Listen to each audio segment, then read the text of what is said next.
À la fête d'anniversaire de ma nièce, ma fille de 3 ans s'est exclamée avec enthousiasme, « Je veux du gâteau, moi aussi !» Ma belle-sœur a crié, « Maîtrise ton gosse insupportable !»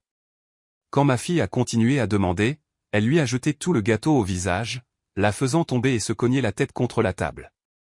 Le sang a commencé à s'accumuler alors qu'elle perdait connaissance. Ma belle-mère a crié, « Ramassez-la, tout simplement. On ne peut pas avoir de drame à la fête de ma précieuse petite fille. » Je n'ai pas discuté, j'ai appelé le 911, et quand ils m'ont donné le rapport médical, je me suis assuré de ruiner complètement ma belle famille. Maintenant, je suis Amanda, et voici l'histoire de la façon dont un moment horrible a tout changé. Certains disent que la vengeance est un plat qui se mange froid, mais parfois, elle est servie avec un accompagnement de justice qui se fait attendre depuis longtemps. C'était censé être une simple fête d'anniversaire. Ma nièce, Ava, allait avoir 5 ans, et ma belle-sœur, Mélissa, préparait cette célébration parfaite depuis des semaines.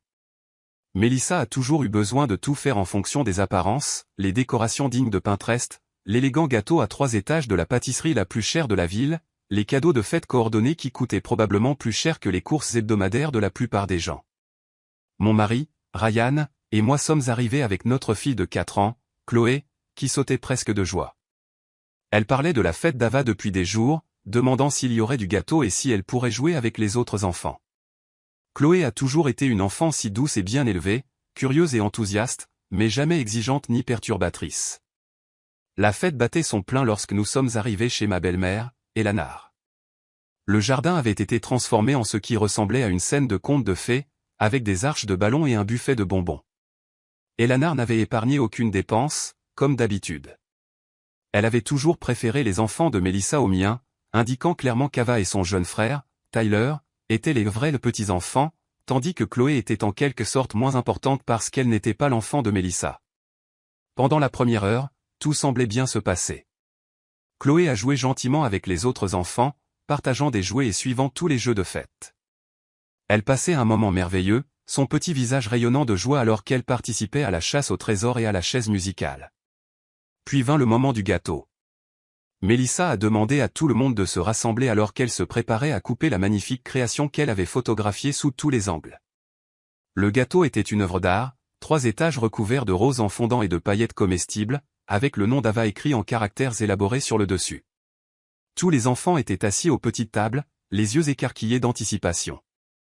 Chloé était assise à l'extrémité d'une table, attendant patiemment son tour comme tous les autres enfants. Alors que Mélissa commençait à couper le gâteau et à servir d'abord la fille dont c'était l'anniversaire, Chloé leva sa petite main et s'écria de sa douce petite voix, « Je veux du gâteau, moi aussi !» C'était une chose si innocente et normale pour une enfant de 4 ans. Elle n'était ni exigeante ni impolie, juste excitée et exprimant ce que chaque enfant à la fête pensait. Mais la réaction de Mélissa a été immédiate et vicieuse. « Maîtrise ton gosse insupportable » a-t-elle crié à travers la cour, son visage se crispant de rage. Ce n'est pas à propos d'elle. Elle doit apprendre les bonnes manières. J'étais choqué. Mélissa, elle est juste excitée. Elle a 4 ans. Je me fiche de son âge, a continué Mélissa, sa voix devenant plus forte. Elle est perturbatrice et gâche la journée spéciale d'Ava. Ryan s'avança, essayant de désamorcer la situation. Allez, Jess, c'est juste une petite enfant qui demande du gâteau comme tout le monde. Mais Mélissa était déraisonnable. Son visage était rouge de fureur, et je pouvais voir les autres parents commencer à se sentir mal à l'aise. Certains tiraient leurs propres enfants plus près d'eux, sentant la tension dans l'air. Chloé, confuse par les cris, regarda nerveusement autour d'elle, puis demanda à nouveau, sa voix plus petite cette fois, « Est-ce que je peux avoir du gâteau, s'il vous plaît ?» C'est alors que Mélissa a complètement craqué. J'ai dit non. Elle a hurlé, et avant que quiconque ne puisse réagir, elle a ramassé tout le niveau inférieur du gâteau, cette pièce massive et lourde qui devait peser plusieurs kilos, et l'a jetée directement sur ma fille de 4 ans. Le gâteau a frappé Chloé en plein visage avec une force incroyable. L'impact a été si violent qu'il l'a fait tomber en arrière de sa chaise. Elle est tombée lourdement, sa petite tête heurtant le coin de la table de pique-nique en bois avec un bruit sourd effrayant que je n'oublierai jamais. Pendant un moment, il y a eu un silence complet. Puis j'ai vu le sang. Il a commencé comme un petit filet derrière l'oreille de Chloé, mais en quelques secondes, il s'étendait sur le patio en béton sous sa tête. Mon bébé ne bougeait pas. Elle ne pleurait pas. Elle était juste allongée là, complètement immobile, son petit corps affaissé dans une position anormale. Chloé, ai-je crié, me précipitant à ses côtés. Je me suis agenouillé à côté d'elle, craignant de la bouger mais désespéré de l'aider. Bébé, réveille-toi. Chloé, s'il te plaît. Le sang s'accumulait maintenant, rouge vif sur le béton gris. Ses yeux étaient fermés, et elle était si pâle. J'ai collé mon oreille contre sa poitrine et j'ai à peine pu entendre sa respiration superficielle. J'ai levé les yeux vers Mélissa, m'attendant à une sorte de remords, une reconnaissance de l'horreur de ce qu'elle venait de faire. Au lieu de cela, elle se tenait là, les bras croisés, l'air ennuyé. Elle n'aurait pas dû être si exigeante, a dit Mélissa froidement. Peut-être qu'elle apprendra maintenant à se comporter correctement lors des fêtes. Je n'arrivais pas à croire ce que j'entendais. Ma fille était inconsciente et saignait, et Mélissa agissait comme si c'était la faute de Chloé. Mais ensuite, ma belle-mère, Elanar, a pris la parole, et ses mots ont été encore plus cruels. Ramasse-la, Amanda, a-t-elle dit avec dédain, agitant sa main comme si elle chassait une mouche. On ne peut pas avoir ce genre de drame à la fête de ma précieuse petite fille. Tu fais une scène. Je la regardais avec incrédulité. Elanar, elle est inconsciente. Il y a du sang partout. Les enfants tombent tout le temps, a répondu Elanar en haussant les épaules. Elle ira bien, mais tu gâches la journée spéciale d'Ava avec tout ce remue-ménage. Les autres parents regardaient avec horreur, mais personne n'a rien dit. Ils étaient tous trop choqués par ce qu'ils avaient vu. Plusieurs d'entre eux rassemblaient tranquillement leurs propres enfants et partaient. J'ai regardé mon mari, attendant qu'il défende notre fille, qu'il dise quelque chose à sa famille sur leur comportement épouvantable, mais Ryan est resté là, l'air partagé entre sa loyauté envers sa famille et son inquiétude pour Chloé. Ryan, ai-je dit, ma voix à peine un murmure, appelle le 911. Maintenant, Amanda, peut-être devrions-nous juste l'emmener aux urgences, a-t-il dit avec incertitude. Je veux dire, elle est probablement juste. Elle est inconsciente, ai-je crié. Il y a du sang qui coule de sa tête. J'appelle le 911 tout de suite. J'ai sorti mon téléphone avec des mains tremblantes et j'ai composé le numéro. Lorsque le répartiteur a répondu, j'ai à peine pu prononcer les mots à travers mes larmes. Ma fille, elle a 4 ans. Quelqu'un lui a jeté un gâteau et elle s'est cognée la tête. Il y a tellement de sang. Elle ne se réveille pas. Le répartiteur était calme et professionnel, me guidant à travers les étapes pour vérifier la respiration et le pouls de Chloé tout en la gardant immobile. L'ambulance est arrivée en quelques minutes, et j'ai regardé les ambulanciers s'occuper de ma petite fille. Possible traumatisme crânien, ai-je entendu l'un d'eux dire dans sa radio. Nous devons l'emmener immédiatement au centre de traumatologie. Alors qu'il chargeait Chloé dans l'ambulance, je me suis retourné pour regarder ma belle famille une fois de plus. Mélissa coupait déjà un nouveau gâteau, essayant de sauver la fête d'Ava comme si rien ne s'était passé. Elanar l'aidait, bavardant avec quelques invités restants sur la façon dont certaines personnes ne peuvent tout simplement pas maîtriser leurs enfants. Aucun d'eux ne m'a même regardé alors que l'ambulance s'éloignait avec ma fille inconsciente à l'intérieur. Les jours suivants ont été les plus longs de ma vie. Chloé avait subi une grave commotion cérébrale et une fine fissure du crâne. Les médecins m'ont dit que bien que la blessure soit grave, elle avait eu de la chance. Quelques centimètres de plus à gauche, et l'impact aurait pu être fatal. Elle aurait besoin d'une surveillance et d'une thérapie attentive, mais avec le temps, la plupart des enfants se remettent bien de ce type de blessure. Je me suis assise près de son lit d'hôpital, tenant sa petite main et regardant les moniteurs qui suivaient ses signes vitaux. Elle avait l'air si petite et fragile, entourée de toutes ces machines. Les bandages autour de sa tête étaient un rappel brutal de la violence qui lui avait été faite. Ryan a finalement montré le bout de son nez le lendemain matin, apportant du café et ayant l'air penaud. « Comment va-t-elle » a-t-il demandé à voix basse. « Elle est vivante » ai-je dit sans le regarder, « pas grâce à ta famille. » Amanda, je sais que tu es bouleversée, mais... Bouleversée ? Je me suis retourné pour le regarder, et il a en fait reculé devant la fureur qu'il a vue dans mes yeux. Ryan, ta sœur a jeté un gâteau sur la tête de notre fille de 3 ans. Elle aurait pu la tuer, et ta mère a agi comme si c'était la faute de Chloé d'exister. Mélissa ne voulait pas que cela arrive, a-t-il dit faiblement. Elle était juste stressée par la fête. N'ose pas lui trouver des excuses, ai-je interrompu. Elle a délibérément blessé notre enfant, et tu es resté là sans rien faire. Ryan passa ses mains dans ses cheveux. Qu'est-ce que tu veux que je fasse, Amanda? C'est ma famille. Nous aussi, ai-je dit doucement, ou nous sommes censés l'être. C'est alors que j'ai su que quoi qu'il arrive ensuite, j'allais y faire face seul. Mon mari allait choisir sa famille plutôt que sa fille, comme il l'avait toujours fait. Les factures médicales ont commencé à arriver dans la semaine. L'hospitalisation et le traitement initial de Chloé ont coûté plus de 45 000 $.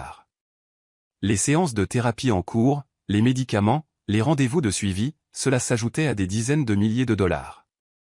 Notre assurance en couvrait la plupart, mais nous étions toujours confrontés à des dépenses importantes de notre poche. J'ai appelé Melissa pour lui demander si elle pouvait aider à payer les frais médicaux, car ses actions en étaient la cause. Sa réponse a été exactement celle à laquelle je m'attendais. « Je ne paie rien », a-t-elle dit catégoriquement. Elle n'aurait pas dû m'embêter avec du gâteau. Si vous n'avez pas les moyens de payer les factures médicales, vous n'auriez peut-être pas dû avoir d'enfant. J'ai posé la même question à Eleanor, et sa réponse a été encore pire. Melissa traverse un divorce en ce moment, a-t-elle dit. Elle ne peut pas se permettre de jeter de l'argent par les fenêtres pour chaque petit accident. De plus, les enfants sont résistants. Chloé se remettra. C'est alors que j'ai décidé qu'elles allaient toutes les deux payer, pas seulement financièrement, mais de toutes les manières possibles. J'ai commencé par tout documenter. J'ai pris des photos des blessures de Chloé, j'ai conservé tous les dossiers médicaux et j'ai noté tous les détails dont je pouvais me souvenir concernant l'incident. J'ai contacté les autres parents qui étaient à la fête et je leur ai demandé de rédiger des déclarations sur ce dont ils avaient été témoins. La plupart d'entre eux étaient heureux d'aider. Ils avaient été horrifiés par ce qu'ils avaient vu et voulaient s'assurer que Chloé obtienne justice. Puis j'ai appelé un avocat. David Martinez était spécialisé dans les affaires de blessures corporelles impliquant des enfants, et quand je lui ai raconté ce qui s'était passé, il a été immédiatement intéressé.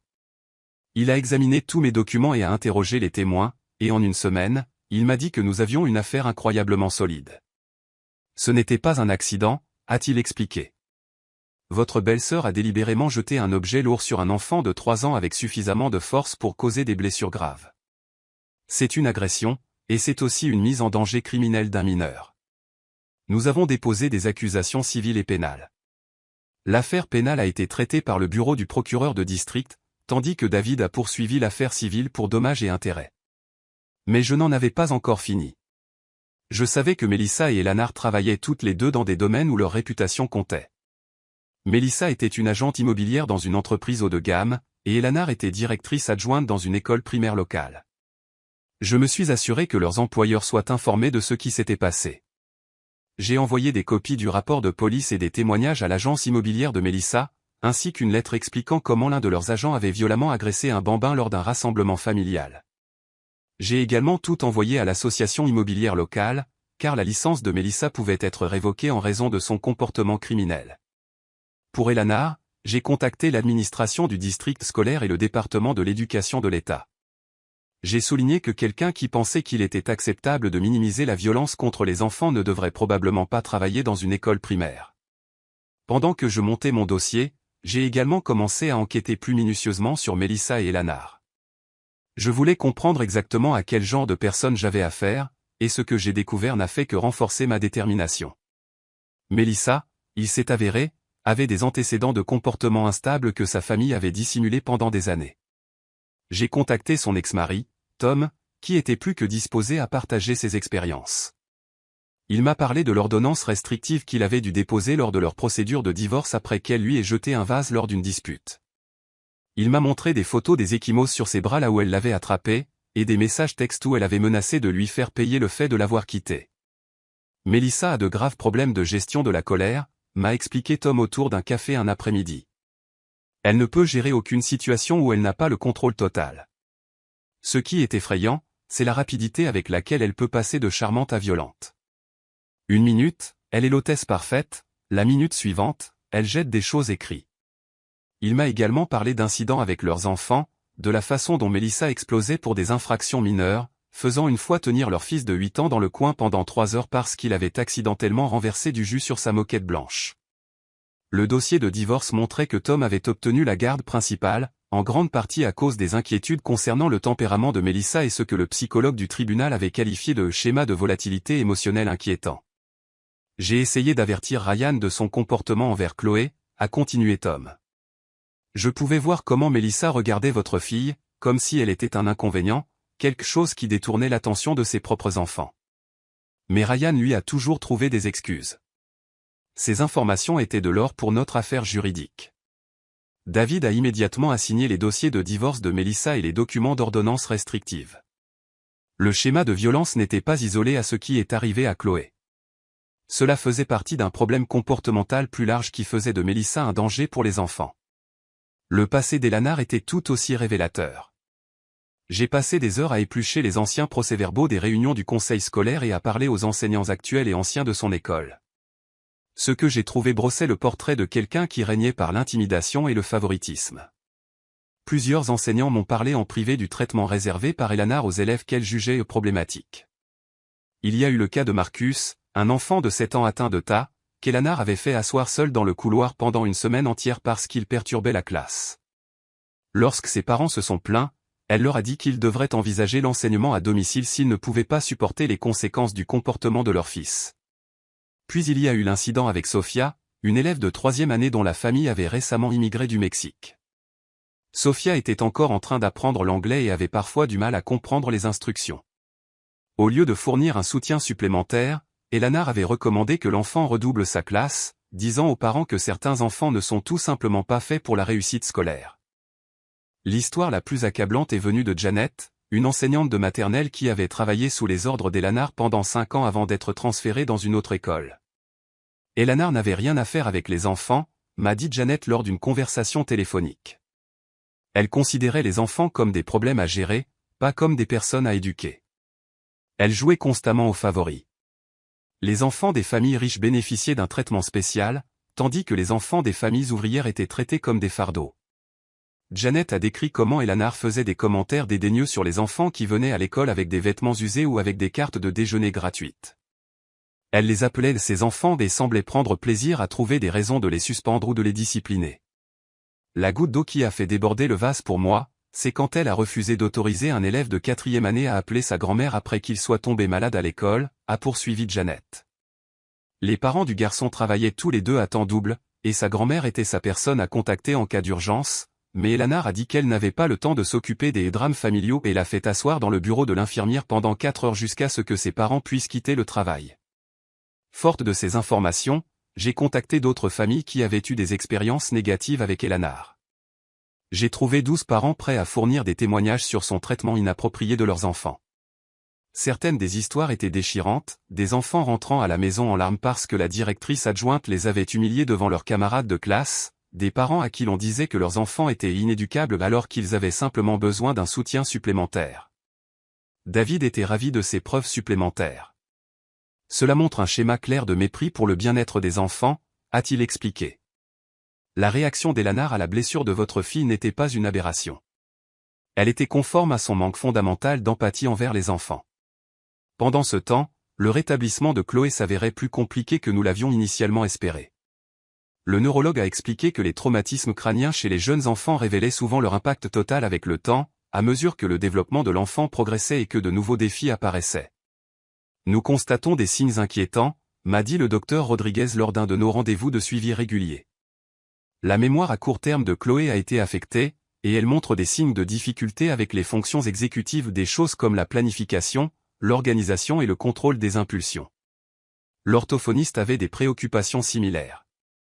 Chloé avait parfois du mal à trouver ses mots, et sa capacité à suivre des instructions en plusieurs étapes avait été compromise. Ce qui avait semblé être des problèmes mineurs immédiatement après l'accident était maintenant clairement des symptômes de dommages cérébraux plus importants. La bonne nouvelle est que les cerveaux des enfants sont incroyablement plastiques, a expliqué l'orthophoniste. Avec une thérapie intensive, bon nombre de ces problèmes peuvent s'améliorer considérablement, mais ce sera un long processus, peut-être des années. Chaque nouveau défi auquel Chloé était confrontée ne faisait qu'alimenter ma détermination à faire payer Melissa et Elanar pour ce qu'elles avaient fait. Il ne s'agissait pas seulement du traumatisme immédiat. Elles avaient potentiellement affecté tout l'avenir de ma fille, sa capacité à apprendre et à réussir à l'école, sa confiance et son estime de soi. Les séances de thérapie étaient déchirantes à regarder. Chloé était frustrée lorsqu'elle ne pouvait pas se souvenir d'instructions simples ou lorsque les mots ne lui venaient pas. Elle me demandait pourquoi elle ne pouvait pas penser aussi bien qu'avant, pourquoi certaines choses qui étaient faciles auparavant étaient maintenant si difficiles. Ai-je fait quelque chose de mal, maman, m'a-t-elle demandé un jour après une séance d'ergothérapie particulièrement difficile. Est-ce pour ça que mon cerveau a été blessé? J'ai dû quitter la pièce pour me ressaisir. L'idée que ma douce et innocente fille puisse se blâmer pour ce que Mélissa lui avait fait était presque insupportable. La pression financière devenait également écrasante. Même avec l'assurance, nous étions confrontés à des milliers de dollars de dépenses de notre poche chaque mois. J'avais dû prendre un congé prolongé de mon travail pour gérer les soins de Chloé, ce qui signifiait que nous avions perdu une part importante de nos revenus au moment même où nos dépenses montaient en flèche. J'ai fait une demande d'aide par le biais de divers programmes, mais la bureaucratie était un cauchemar. Les formulaires devaient être remplis en 3 exemplaires, les dossiers médicaux devaient être soumis et resoumis, et chaque demande semblait nécessiter 3 signatures différentes de spécialistes qui étaient complets pendant des mois. Pendant ce temps, Mélissa publiait sur les médias sociaux des photos de ses vacances à Cabo avec son nouveau petit ami, apparemment indifférente au fait que ses actions avaient laissé une enfant de 3 ans avec des lésions cérébrales permanentes. La photo la montrait se prélassant au bord de la piscine, un cocktail à la main, avec des légendes sur le fait de vivre sa meilleure vie et de ne pas laisser les personnes négatives la rabaisser. Elanar n'était pas meilleure. Elle avait créé un blog intitulé La sagesse de l'expérience, où elle publiait des articles moralisateurs sur les parents privilégiés qui s'attendaient à ce que les écoles s'adaptent à tous les caprices de leurs enfants spéciaux. L'ironie de quelqu'un qui minimisait les traumatismes crâniens d'un enfant en écrivant sur les droits des parents était essayante. C'est alors que j'ai décidé d'étendre ma campagne au-delà des procédures judiciaires. J'ai créé une chronologie détaillée des événements et je l'ai partagée sur tous les groupes Facebook locaux et forums communautaires que j'ai pu trouver. J'ai inclus des photos des blessures de Chloé, avec son visage caché pour des raisons de confidentialité, des copies des rapports médicaux et des témoignages de témoins. Je me suis assuré que tout le monde dans notre communauté sache exactement ce que Mélissa et Elanar avaient fait et comment elles avaient réagi par la suite. La réaction a été immédiate et écrasante. Les parents ont été horrifiés par ce qu'ils ont lu, et beaucoup ont partagé leurs propres expériences négatives avec les 2 femmes. Le message a été partagé des centaines de fois, atteignant bien au-delà de notre communauté immédiate. Les entreprises locales ont commencé à prendre leur distance avec Mélissa et Elanar. Le country club où Elanar était membre depuis 15 ans lui a discrètement demandé de démissionner. La boutique où Mélissa faisait régulièrement ses achats lui a dit qu'elle n'était plus la bienvenue après que d'autres clients se soient plaints de sa présence. J'ai également contacté des organisations professionnelles et des commissions d'agrément. La licence immobilière de Mélissa était en cours de renouvellement, et je me suis assuré que la commission d'agrément était au courant de ses accusations criminelles et de son schéma de comportement violent. Pour Elanar, j'ai contacté le département de l'éducation de l'État et j'ai fourni des documents sur son traitement inapproprié des élèves au fil des ans. L'attention des médias s'est intensifiée lorsqu'une journaliste locale, Maria Santos, a décidé de mener une enquête approfondie sur l'affaire. Elle a interviewé des témoins, examiné des documents judiciaires et parlé à d'autres familles qui avaient eu des expériences négatives avec Elanar dans son rôle de directrice adjointe.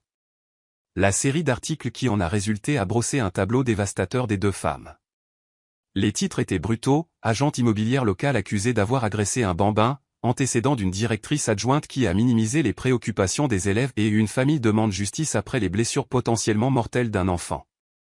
L'enquête de Maria a révélé des informations encore plus troublantes. Elle a découvert qu'Elanar avait été réprimandée par le district scolaire à 2 reprises au cours des 5 dernières années pour des interactions inappropriées avec des élèves et des parents, mais que les mesures disciplinaires étaient restées confidentielles. Le conseil scolaire, confronté à la pression du public, a finalement publié une déclaration reconnaissant des schémas de comportement inquiétants et promettant un examen approfondi des politiques du personnel. La révélation la plus dommageable est survenue lorsque Maria a obtenu des enregistrements audio de réunions du conseil scolaire où Elanar avait fait des commentaires dédaigneux sur les élèves ayant des troubles d'apprentissage et des besoins spéciaux. Dans un enregistrement, on pouvait l'entendre dire que certains enfants ne sont tout simplement pas capables de suivre le rythme des normes scolaires normales et suggérer que les parents d'élèves en difficulté devraient accepter la réalité plutôt que de faire pression pour obtenir des adaptations. Les parents de la communauté étaient indignés. Des pétitions ont commencé à circuler, exigeant le licenciement immédiat d'Elanar, et des manifestations ont été organisées devant les bureaux du district scolaire. Le hashtag Philané Henderson a commencé à être tendance sur les médias sociaux locaux. La situation de Mélissa se détériorait tout aussi rapidement. Son avocat de la défense pénale lui avait conseillé de se faire discrète, mais elle semblait incapable de rester hors des projecteurs. Elle a accordé une interview à une station de radio locale où elle a tenté de se présenter comme la victime, affirmant que j'étais engagé dans une campagne de harcèlement vicieuse contre sa famille. Tout ce que j'ai fait, c'est lancer un morceau de gâteau, a-t-elle déclaré lors de l'interview. Les enfants tombent tout le temps. Cette femme essaie de détruire ma vie à cause d'un accident. L'interview a eu un effet inverse spectaculaire. Les auditeurs ont appelé pour exprimer leur dégoût face à la façon dont Mélissa qualifiait l'incident de simple lancer de gâteau. La station de radio a reçu tellement de plaintes qu'elle a présenté des excuses publiques pour lui avoir donné une tribune pour minimiser l'agression d'un enfant. À l'approche du procès pénal, je pouvais voir les ravages que l'examen public causait à Mélissa et à Eleanor. Mélissa avait perdu beaucoup de poids et avait les ragards chaque fois qu'elle se présentait au tribunal. Eleanor avait développé un tremblement visible dans les mains et semblait vieillir de plusieurs années en l'espace de quelques mois.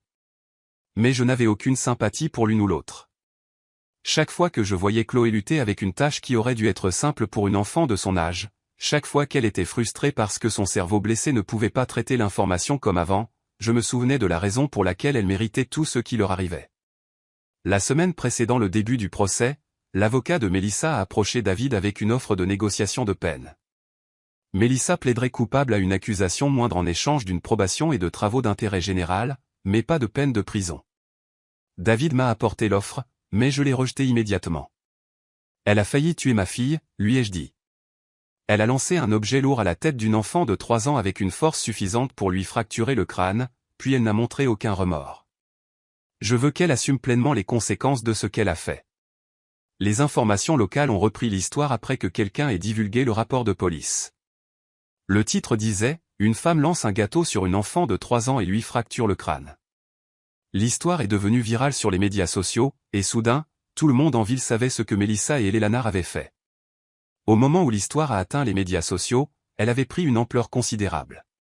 Le message Facebook original avait été partagé plus de 50 000 fois, avec des commentaires allant de l'indignation à l'incrédulité. Les utilisateurs de Twitter appelaient au boycott de toute entreprise qui continuait à s'associer à Mélissa ou à Eleanor. Quelqu'un avait même créé une pétition change.org exigeant que les deux femmes soient confrontées aux conséquences juridiques maximales possibles. La nature virale de l'histoire signifiait que les actions de Mélissa et d'Eleanor étaient discutées bien au-delà de notre petite communauté. Les blogs parentaux ont repris l'histoire, l'utilisant comme un exemple de la façon dont les adultes peuvent ne pas protéger les enfants. Les défenseurs de la sécurité infantile ont cité l'affaire dans leurs appels à des lois plus strictes protégeant les mineurs contre les agressions. La société immobilière de Mélissa ne s'est pas contentée de la renvoyer, elle a effacé toute preuve de son existence de son site web et de ses documents de marketing.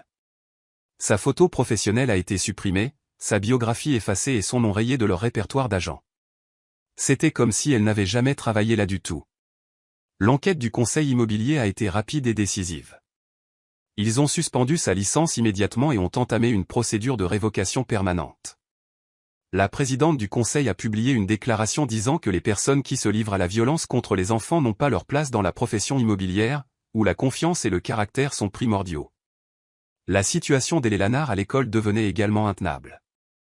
Les parents retiraient leurs enfants des classes plutôt que de risquer de les faire interagir avec elles. Les enseignants demandaient des mutations vers d'autres écoles pour éviter de travailler sous sa supervision. Le conseil scolaire était confronté à une pression sans précédent pour agir de manière décisive. Lors d'une réunion particulièrement houleuse du conseil scolaire, plus de 200 parents ont rempli l'auditorium pour exiger le licenciement d'Eleanor. Un par un, ils ont partagé des histoires d'expériences négatives de leurs enfants avec elle, des cas d'humiliation, de désinvolture et de cruauté pure et simple qui brossaient le portrait de quelqu'un de fondamentalement inapte à travailler avec des enfants. Ma fille rentrait à la maison en pleurant tous les jours pendant un mois parce que Madame Henderson lui avait dit qu'elle était stupide d'avoir besoin d'aide en maths, a témoigné une mère. Elle a 7 ans. Les enfants de 7 ans ont besoin d'aide en maths. Un autre parent a décrit comment Eleanor avait forcé son fils à déjeuner seul dans le couloir pendant une semaine parce que le garçon avait perturbé la classe, perturbation qui s'est avérée être l'enfant posant des questions parce qu'il ne voyait pas le tableau et avait besoin de lunettes. Les témoignages ont duré des heures, chacun étant plus accablant que le précédent. À la fin de la réunion, il était clair que la position d'Eleanor était totalement intenable. 3 jours plus tard, le conseil scolaire a voté à l'unanimité pour mettre fin à son emploi, avec effet immédiat. Le vote a été accueilli par des applaudissements tonitruants de l'auditorium rempli. La société immobilière de Mélissa l'a renvoyé immédiatement. Ils ont publié une déclaration disant qu'ils ne pouvaient pas avoir quelqu'un associé à la maltraitance infantile représentant leur marque. Le conseil immobilier a suspendu sa licence en attendant l'issue de l'affaire pénale. Hélène Lanard a été mise en congé administratif pendant que le district scolaire menait sa propre enquête. Les parents réclamaient son renvoi, disant qu'ils ne voulaient pas que quelqu'un qui cautionne la violence contre les enfants travaille avec leurs enfants. Au fur et à mesure que l'affaire pénale progressait, je veillais à documenter tous les aspects des luttes continues de Chloé. Je tenais un journal détaillé de ses défis quotidiens, des moments où elle oubliait ce qu'elle faisait au milieu d'une phrase, des moments où elle fondait en larmes parce qu'un simple puzzle qui était facile auparavant était maintenant impossible à compléter pour elle. L'ergothérapeute, le docteur Kim, aidait Chloé à réapprendre des compétences qui avaient été affectées par sa blessure, des tâches comme nouer ses chaussures ou couper avec des ciseaux, des choses qu'elle maîtrisait avant l'accident nécessitaient maintenant plus de pratique et de patience. Sa coordination avait été affectée par la lésion cérébrale, et la regarder travailler si dur pour retrouver des capacités qu'elle avait perdues était déchirant.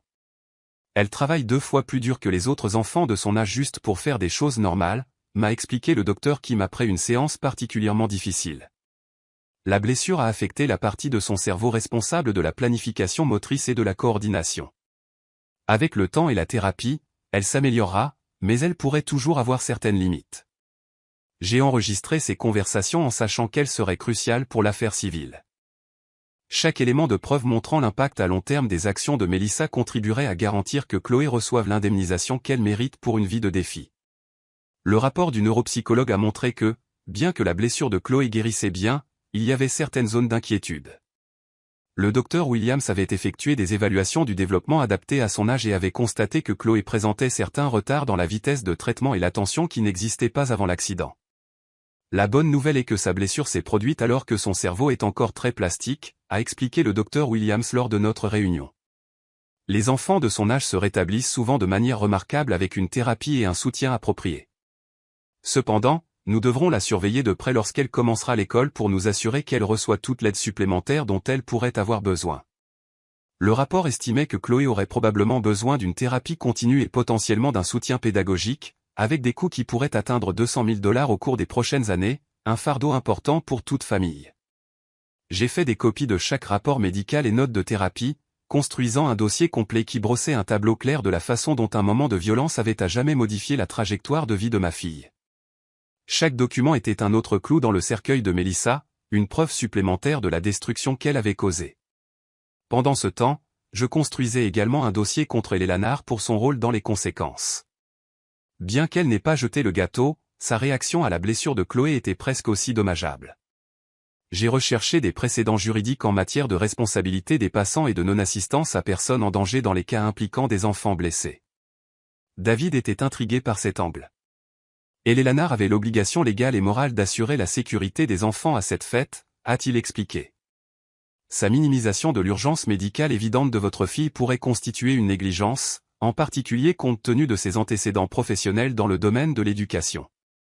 Nous avons trouvé des cas où des administrateurs scolaires avaient été tenus responsables de ne pas avoir réagi de manière appropriée aux blessures des élèves. La réaction d'Hélène Lanard, me disant de simplement la ramasser alors que Chloé était inconsciente et saignait, était exactement le type de réponse que les tribunaux avaient jugé inacceptable dans des situations similaires. J'ai également découvert qu'Hélène Lanard avait menti à la police dans sa déclaration initiale. Elle a affirmé que Chloé était simplement tombée en jouant et a minimisé la gravité de ses blessures. Le rapport de police a montré qu'Hélène Lanard avait dit aux policiers que Chloé ne faisait que pleurer à cause d'une bosse sur la tête alors qu'elle était en fait inconsciente avec une fracture du crâne. Cette découverte a conduit à des accusations supplémentaires contre Hélène Lanard pour avoir fourni de fausses informations aux forces de l'ordre et pour entrave à la justice. Le procureur construisait un dossier selon lequel les 2 femmes n'avaient pas seulement causé du tort à Chloé, mais avaient ensuite activement travaillé pour dissimuler la gravité de ce qui s'était passé. L'enquête a également révélé que Mélissa avait bu à la fête. Plusieurs témoins ont mentionné qu'elle avait consommé du vin tout au long de l'après-midi, et un parent s'est souvenu en particulier qu'elle avait rempli son verre à plusieurs reprises. Un test toxicologique n'avait pas été effectué sur les lieux, mais les témoignages suggéraient que le jugement de Mélissa pourrait avoir été altéré lorsqu'elle a pris la décision de jeter le gâteau. Cette information a ouvert d'autres voies de recours en responsabilité pénale et civile. Les accusations d'agression sont devenues plus graves lorsque l'alcool était impliqué, et l'affaire civile pouvait maintenant inclure des arguments concernant la mise en danger imprudente et la prise de décision altérée. Je passais des heures chaque soir à faire des recherches sur des affaires similaires, à la recherche de précédents et de stratégies qui pourraient aider à assurer des conséquences maximales pour les deux femmes. J'ai lu des histoires d'autres parents qui s'étaient battus pour la justice après que leurs enfants avaient été blessés, et j'ai appris les différentes façons dont les auteurs tentaient de minimiser leurs actions ou d'échapper à la responsabilité. Une affaire qui m'a particulièrement touché concernait une employée de garderie qui avait secoué un bambin, causant des lésions cérébrales similaires à celles de Chloé. L'employée avait initialement affirmé que c'était un accident, mais les images de vidéosurveillance ont montré qu'elle était frustrée par les pleurs de l'enfant et qu'elle l'avait délibérément secoué de colère. Les similitudes avec l'affaire de Melissa étaient frappantes, les deux impliquaient des adultes qui avaient perdu le contrôle et avaient déversé leur colère sur des enfants sans défense. L'affaire de la garderie avait entraîné d'importantes sanctions pénales et un jugement civil de plusieurs millions de dollars. Le précédent me donnait l'espoir que nous pourrions obtenir des résultats similaires dans notre affaire. J'ai également étudié plus en détail les antécédents professionnels d'Elle Lannard et j'ai découvert qu'elle avait été nommée défenderesse dans 2 poursuites judiciaires antérieures concernant le bien-être des élèves. Les 2 affaires avaient été réglées à l'amiable avec des accords de confidentialité, mais j'ai pu trouver des références à ces affaires dans les bases de données des dépôts de dossiers judiciaires. Une affaire concernait un élève qui avait été blessé lors d'une excursion lorsqu'Elle Lannard aurait omis de suivre les protocoles de sécurité appropriés. L'autre concernait un enfant ayant des besoins spéciaux qui avait été disciplinairement puni et humilié de manière inappropriée devant ses camarades de classe. Le schéma de non-respect du bien-être des enfants devenait de plus en plus clair. David a assigné des documents des 2 affaires précédentes, arguant qu'il montrait un schéma de négligence qui était pertinent pour notre poursuite actuelle. Bien que les accords de règlement nous aient empêchés de voir tous les détails, le fait que le district scolaire ait versé des sommes importantes pour résoudre les 2 affaires suggérait que la conduite d'Elle Lannard avait été très problématique. Au fur et à mesure que la nouvelle de ces incidents précédents s'est répandue dans la communauté, l'opinion publique contre Elle Lannard s'est encore durcie. Les parents ont commencé à se demander combien d'autres enfants avaient été lésés par sa négligence au fil des ans et comment le district scolaire avait pu lui permettre de continuer à travailler malgré ces signaux d'alarme. Le conseil scolaire a été confronté à une pression croissante pour expliquer pourquoi ils avaient maintenu Elle Lannard à son poste malgré les règlements précédents. Les réunions du conseil sont devenues des affaires litigieuses, les parents exigeant des réponses sur les pratiques d'embauche et de maintien en poste du district. Lors d'une réunion particulièrement houleuse, le président du conseil scolaire a été contraint de reconnaître qu'ils étaient au courant de certaines préoccupations concernant le rendement d'Elle Lannard, mais qu'ils avaient cru qu'une formation et une supervision supplémentaires permettraient de résoudre les problèmes. Les parents étaient indignés que leurs enfants aient été mis en danger par la décision du conseil de donner à Elle Lannard plusieurs chances de s'améliorer.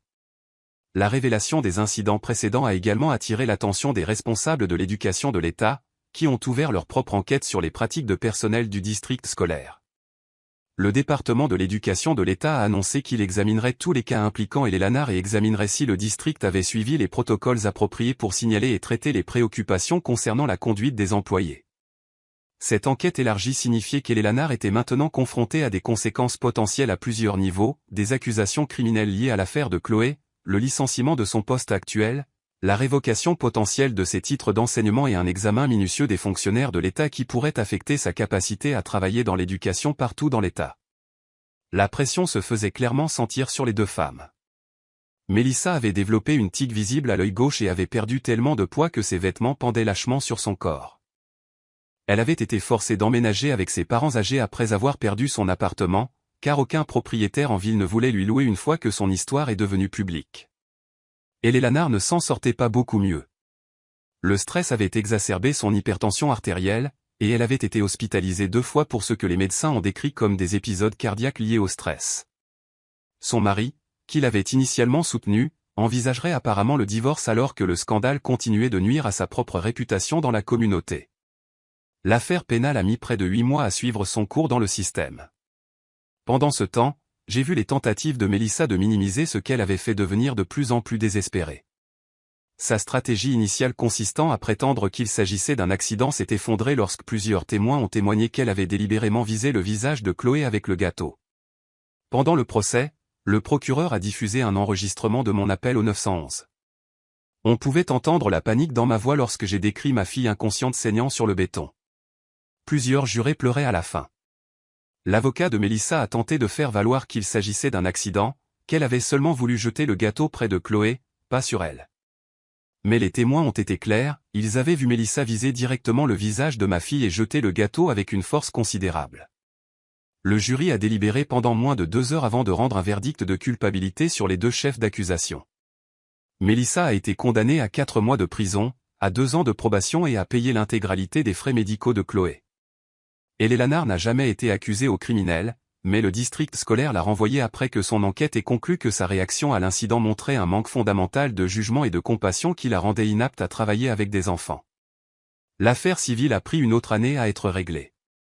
David a fait valoir que les actions de Mélissa avaient été si imprudentes et les conséquences si graves que des dommages-intérêts importants étaient justifiés. Il a fait venir des experts médicaux qui ont témoigné des difficultés continues de Chloé et des coûts associés à ses soins et à sa surveillance continue. Le jury nous a accordé 650 000 $ de dommages-intérêts. Bien que Mélissa ait dû déclarer faillite, nous avons pu recouvrer la majeure partie du jugement grâce à la saisie de ses futurs salaires et à la vente d'actifs. L'argent aiderait à garantir que Chloé ait accès à toute thérapie ou soutien pédagogique supplémentaire dont elle pourrait avoir besoin en grandissant. Mais les conséquences sociales ont peut-être été les pires pour elle. Dans une petite ville comme la nôtre, tout le monde savait ce qui s'était passé. La licence immobilière de Mélissa a été suspendue pendant 2 ans au lieu d'être révoquée définitivement, mais la condamnation a rendu presque impossible pour elle de trouver du travail dans le domaine. Elle a finalement déménagé dans un autre état pour reconstruire sa carrière. Eleanor a perdu ses titres d'enseignement et n'a pas pu trouver de travail dans l'éducation nulle part dans l'état. Elle a finalement déménagé dans une communauté de retraités en Floride, incapable de supporter le jugement constant et les chuchotements dans notre petite ville. Ryan et moi avons divorcé 6 mois après l'incident. Il ne m'a jamais pardonné d'avoir détruit sa famille, et je ne lui ai jamais pardonné de ne pas avoir protégé notre fille. Il a emménagé avec sa mère après qu'Eleanor ait perdu sa maison, et je le vois rarement maintenant. Chloé va beaucoup mieux maintenant, 2 ans plus tard. Elle a encore besoin d'un soutien supplémentaire pour certaines tâches, et nous continuons avec des examens réguliers pour surveiller ses progrès, mais elle s'est avérée incroyablement résiliente, et elle s'épanouit à la maternelle avec l'aide d'une merveilleuse enseignante qui comprend ses besoins. Nous avons utilisé une partie de l'argent du règlement pour déménager dans une autre ville où nous pourrions prendre un nouveau départ sans les rappels constants de ce qui s'est passé. Chloé s'est fait beaucoup d'amis qui ne connaissent pas son traumatisme passé, et elle est comme n'importe quel autre enfant de 6 ans, pleine de curiosité et de joie. Parfois, les gens me demandent si je me sens coupable de ce qui est arrivé à Mélissa et à Eleanor. Ils disent que je suis allé trop loin, que j'ai ruiné leur vie à cause de ce qui était essentiellement un moment de mauvais jugement. Mais je ne me sens pas coupable du tout. Ce que Mélissa a fait à ma fille n'était pas un moment de mauvais jugement, c'était un acte délibéré de violence contre un enfant sans défense, et leur réaction par la suite, minimisant ses blessures et refusant d'assumer la responsabilité, a montré exactement qui elles étaient vraiment. Je pense souvent à ce jour, et je suis toujours frappé par la rapidité avec laquelle tout a changé. Un moment, Chloé était une petite fille heureuse, excitée à l'idée du gâteau d'anniversaire.